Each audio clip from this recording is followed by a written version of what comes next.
Merci d'être avec nous. On vient de vous voir dans le reportage. Vous avez rejoint Lourdes hier pour ce grand pèlerinage avec l'ensemble des séminaristes de France et des évêques de France. Qu'est-ce que ça vous fait d'être ici avec ces séminaristes, vos confrères, j'ai envie de dire, et les évêques? Eh bien, c'est un temps qu'on va pouvoir partager entre séminaristes, un temps fraternel autour de la figure de Marie, reine des apôtres. Et ça vous donne un peu de baume au cœur? Eh bien, c'est vrai que des fois, on a l'impression un peu d'être seul et de voir là à peu près 700 jeunes dans la même situation que moi, qui se préparent à devenir prêtres. Eh bien, forcément, ça met du chaud au cœur. C'est encourageant. Monseigneur Potvin, les évêques, comment ils vivent cette rencontre avec les séminaristes? Avec un bonheur inestimable. Nicolas vient de dire une chose très importante, le fait de ne pas être seul, de ressentir que d'autres ont le même appel, la même grâce, le Christ les appelle. Je voudrais aussi rassurer ceux qui pensent ce matin être prêtres, il ne faut pas forcément se lever tous les matins à 5h30. On peut quand même aussi être un très bon dans le prêtre reportage. le Christ appelle et ressentir qu'on est appelé et le vivre en église comme ici à Lourdes, en plus avec la grâce de ce sanctuaire, c'est formidable.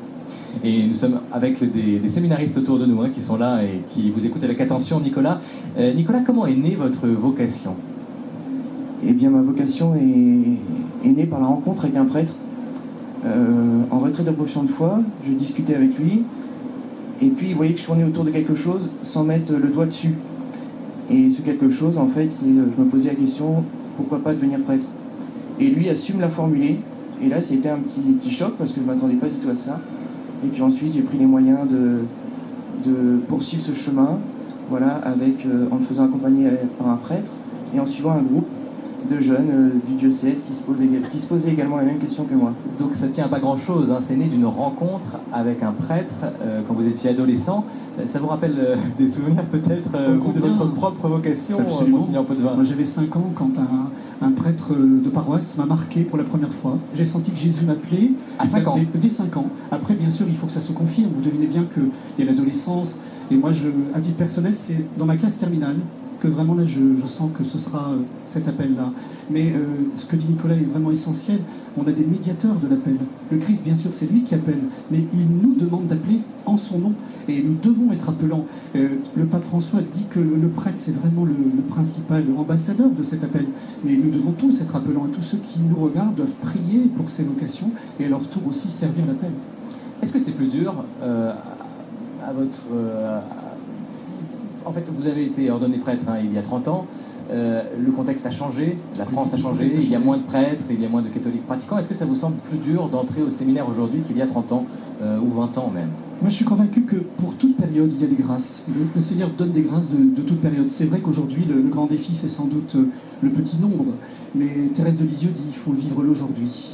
Et je crois que peut-être que le grand défi spirituel, c'est d'accueillir l'aujourd'hui, de répondre à son appel aujourd'hui, et de ne pas forcément se tourmenter pour l'Église des années 2020, 2050.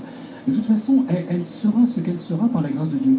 Et je pense que quand Nicolas vient comme ça vers l'appel, il y répond en 2014, et c'est ça l'Église. Ce petit nombre vous fait peur, ou au contraire, ça vous enthousiasme, Nicolas? Eh bien, ça ne me fait pas tellement peur, parce que je vois que dans nos diocèses, des choses sont mises en place, justement pour ne pas se sentir seul. Voilà, des prêtres se rencontrent assez régulièrement pour partager sur ce qu'ils vivent au quotidien. Et même si on est peu nombreux, voilà, on se serre les coudes, et voilà. Bon. Le séminaire, ça dure 6 ans. C'est un peu long, c'est presque comme des études de médecine, j'ai envie de dire. C'est